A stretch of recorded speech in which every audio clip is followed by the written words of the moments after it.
అదేవిధంగా కొన్ని higher classes అంటే యూనివర్సిటీ క్లాసెస్ అటువంటి వాటిలో ఉంటే ఆన్లైన్ క్లాసెస్ చెప్పడానికి ఏమన్నా అవకాశాలు ఉంటాయేమో కూడా పరిశీలించమని చెప్పేసి కూడా చెప్పారు.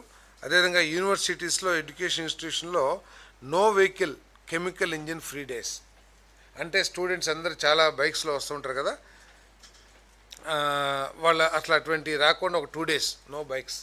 సో అటువంటి చర్యలు కూడా తీసుకోమని జరిగిందని చెప్పేసి మనం చేస్తాం.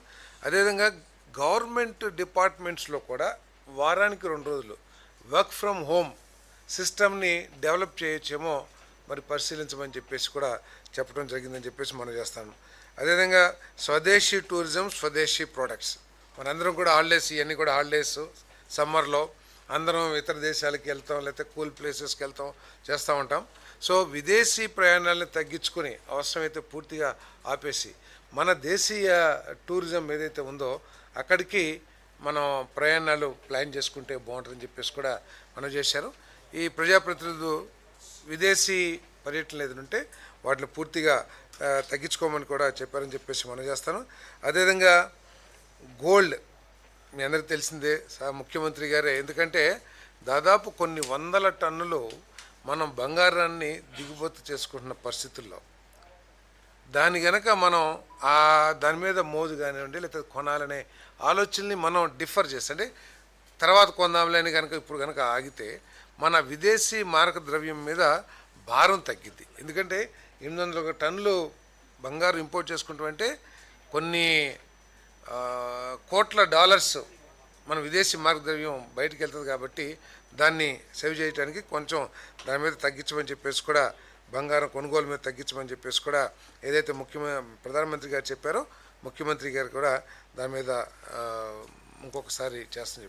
అదేవిధంగా ఇది సూర్యఘర్ కుసుమ్ ఏదైతే ఉన్నాయో ఎనర్జీ డిపార్ట్మెంట్ వారిని దాన్ని త్వరితగతిన ఇంకా స్పీడ్గా, ఇప్పుడు ఏదో ఒక 2 లక్షల మందికి మాత్రమే సూర్యఘర్ కింద ఈ 1 kW 2 kW అవి పెట్టారు. ఈ ఇంకా స్పీడప్ చేయమని చెప్పేసి దాని మీద చర్యలు తీసుకోమని, దానికి కావాల్సిన కాంపోనెంట్స్ తయారీదారులతో మాట్లాడి ఇంకా మ్యానుఫ్యాక్చరింగ్ పెంచి మా రాష్ట్రంలోకి మీరు సప్లై చేయాలని విధంగా కూడా సప్లై చైన్తో కూడా డిస్కస్ చేయమని చెప్పేసి కూడా చెప్పడం జరిగింది. అదేవిధంగా సిబిజీ ప్లాంట్స్ అంటే ఆల్టర్నేటివ్ ఫ్యూల్స్, అంటే ఫాసిల్ ఫ్యూల్స్ ఇవన్నీ ఏదైతే పెట్రోలియం ఏదైతే ఉన్నాయో వాటిని తగ్గించే విధంగా మన రాష్ట్రంలో ఫ్యూచర్ ప్లాన్స్ ఉండాలని చెప్పేసి కూడా చెప్పడం జరిగింది.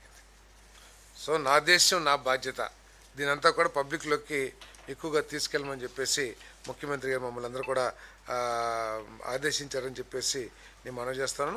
ఎందుకంటే అన్నీ మంచి జరిగితే ఈ సమస్య రాకపోతే అందరూ హ్యాపీ, కానీ సమస్య కొనసాగినా కూడా ఉత్పన్నమయ్యే పరిస్థితులు ఎదుర్కొనడానికి మన సమాజం సిద్ధంగా ఉండాలి అనే ఉద్దేశంతో చెప్పారని చెప్పేది. అంతేగాని ప్యానిక్గా ఏదో జరిగిపోతుంది, స్టేట్మెంట్ ఇచ్చారు, గ్యాస్ సిలిండర్లు ఒక 10 సిలిండర్ కొనుక్కుందాం, లేకపోతే అన్ని కార్లన్నీ కూడా ఫుల్ చేసుకుందాం అంటే ప్యానిక్ పర్చేజ్ అక్కర్లేదు.